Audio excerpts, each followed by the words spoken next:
I always enjoy seeing how producers will use the same sample differently, Right. or the same song a different part, or Right. they'll flip it and maybe you use it for 8-bar loop and somebody else looped it for 4. You know, it's just all those That little was tricks. the cut back in the day, like being a producer and dealing with samples and editing and stuff like that, is that sometimes you want to use the image of the song. You want to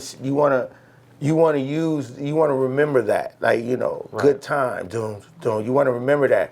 But then there's other producers that want to use those same things and mix them up, you know. But now you be like, oh, that is that song, you Right. know. So some producers like to use the likeness of the song, and then there's producers like myself that be like, oh, that's where you got that from? Like, Right. wow, that's crazy. So back in them days when producers was making music, we was all making music in a direction to have an identity, not to like be a part of nobody else's ride. Like, Right. we you know, somebody had an ASR 10, somebody had a, you know, SP 1200, you know, but everybody had their own mechanics to make the music, and then you was ready to display your beat at any given time. Like any time that you play a beat, it was supposed to represent something. You Right. know, it's like this. I'm still pushing this line, and that's what me being a producer and the producers that I know, we do have a voice through the music. There is some consistency Right. with the direction and the harmonics of the songs, you know. Well, speaking of your voice, one of the other records you did on Live and Let Die was the Operation CB. My song, yeah. And that one was the first time I remember hearing you on the song as much as I did, other than the way earlier Right, stuff, right, of right, course, right, but right. of that era. Where I was like, man, Jinx is like really on the song, like he's Right. talking. But then I wanted you to explain how you came up with your role, or the kind of the element of you being the one actually doing the cock blocking. The cock blocking thing came from, once again, like I said, Warner Brothers treated us super well. we was nice. I had a brand new Mercedes at the time. We was nice, and you know, it fit over there in Beverly Hills. You know, because I still stayed in Westminster at the time, so I was probably still living with moms, but pushing this brand new Benz, and then.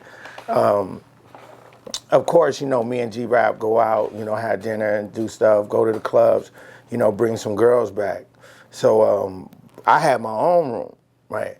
So G-Rap had his own room. So the girl that I was hanging out with, you know, she had a little homegirl, brought the homegirl. So G-Rap liked the girl, you know, so he went on with the girl. But me and the girl I was with, she had to go. Okay. So the homegirl was like, I'ma stay though. That's the girl say with G-Rap, I'ma stay. So I'm like, what the fuck just happened? So I was like, all right then, later. And so the girl, you know, goes off and does whatever she wanted. So then here we go. Dun, dun, dun, dun. Gee, what y'all doing? He opened the door. What's up, Jinx? I'm nice. What's up? What's going on? So out of that, we end up making a real song about him with between the door. Like, yo, gee, where's the ice? Like, you know, I was just, and then I started fucking with him because I know he was getting mad because my girl left. So that's where Operation CB came from. And then now I was like, me and G-Rap, we used to laugh and joke. So now I'm doing like a Mission Impossible to ruin his night. Like, so, you know, like, I was like, yo, coming down the window, hey, G, man, your shoes is still in the da-da-da-da. Like, and we used to laugh about how many times somebody can, you know, block your vagina access. And so it was just dope. And that's what I liked with working with G-Rap, is you can like throw him an idea, and that rap right there had nothing to do with crime. It had nothing to do with, you know, doing something wrong. It was actually just the typical college, yo, G, man, where's the ice? Right. And but even though thematically it's very different than the majority of the album, I think it was a nice, and the sequencing worked well with it, to where it was kind of in the middle of the album. It wasn't like a throwaway song, but it also, I think, still fit in very well. When I made that song, it was actually a homage song to King T. Because King T raps on beats. So that was like a thing with me dealing with DJ Pooh and bringing that sound to G-Rap because G-Rap also had Talk Like Sex that was similar to it had a similar sonic boom, like that kind of thing. And so that song was, Talk Like Sex, Operation CB, like, you know what I'm saying? They have a marriage. It's a continuation of sorts. Of a song. Like, I tried to make a cousin of that song. Right. And then it was also knowing, like, oh, okay. And then Q made Nappy Dugout. So Nappy Dugout, that song. King T made Nappy Dugout. So all these songs are married, and they're the same. So that's why I had, like, Operation CB, because that definitely was an Ice Cube beat at first. But, okay. I was just making beats, but I can tell, like, from that Operation CB. And it banged. It really banged today. Like, It's a good one. It went across well for the internet. It sounds good in the car, like, from the internet. Well, speaking of Cube and G-Rap, we got the Two to the Head, which, off the top of my head, my recollection, when I thought about it, that's the first East Coast, West Coast, Southern megastar collaboration of that magnitude. Ever. So No, not magnitude. Ever. Right. Well,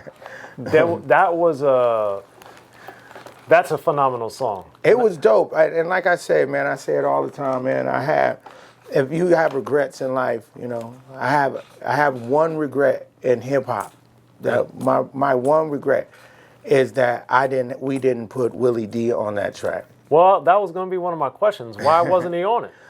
Because it was assumed to be too long at the time. Okay. And it wasn't my call. It was Warner Brothers' call. Wow. So, when we made up the thing, I was talking to Scarface, and they was in town. It's like one of those old rock movies. Yo, I called, yo, where you at? Yo, I'm in town right now. Hey, y'all come through. I got some bread for you. So it was just supposed to be G-Rap and Scarface at first. And then, so then Bushwick came, Willie D came, but then it was like, him.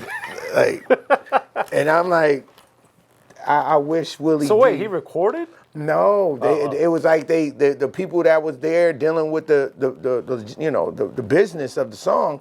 It wasn't just us in the studio. It was like execs and other people in the studio that when they actually came, because they had to be there to deal with them. And, oh yeah, I want to meet Scarface. Oh yeah, I want to meet Willie D. I want to meet them all. But if we was gonna do the song's gonna be 7 minutes. Right. Which was not, it was heard of back in the day, but it wasn't heard of. Like, we had to meet that 4 minute quota. You got to kind of wrap it up. So I wish Willie D, my guy, I wish he could have been on that track. But Bushwick Bill, I remember Scarface coming in, and then I played the song for Cube. I think we were doing something, and Cube just said, I need to get on that. And I'm like, for real? So get the execs on the phone. I got Ice Cube want to get on the track. And when he came, that was just like, like Jinx really did this. He pulled this together. Because I don't know if Scarface and G-Rap had a relationship or anything. I knew Scarface, and G-Rap liked Scarface. Right. And G-Rap, of course, like Ice Cube. So just to pull that whole song together, that was just like a phone call away. And everybody got paid too. So, at least they got paid. That was a dope thing. The record probably didn't do big, but y'all go check out, it was Two to the Head, man. Be sure to check out The History of Gangster Rap by Soren Baker. He's official. History of Gangster Rap features exclusive interviews with Ice-T, Snoop Dogg, MC Ren, the D.O.C, and dozens of others. The History of Gangster Rap, a definitive look at how Los Angeles changed rap forever. In Los Angeles, the streets definitely set the tone of the hip-hop music. At 19, I got a $50,000 car. My whole angle always was, I'll be street, but I will always tell you the horrors that go along with this life. It will be penalties and casualties for just wearing the wrong color in somebody's neighborhood. And once gangster rap made it from the streets to the TV, the genre exploded. With Fab 5 on your MTV Raps with NWA. Yo MTV, it just catapulted us from being local heroes to national gangbang rappers. The history of gangster rap discusses it all from 1980 up till today.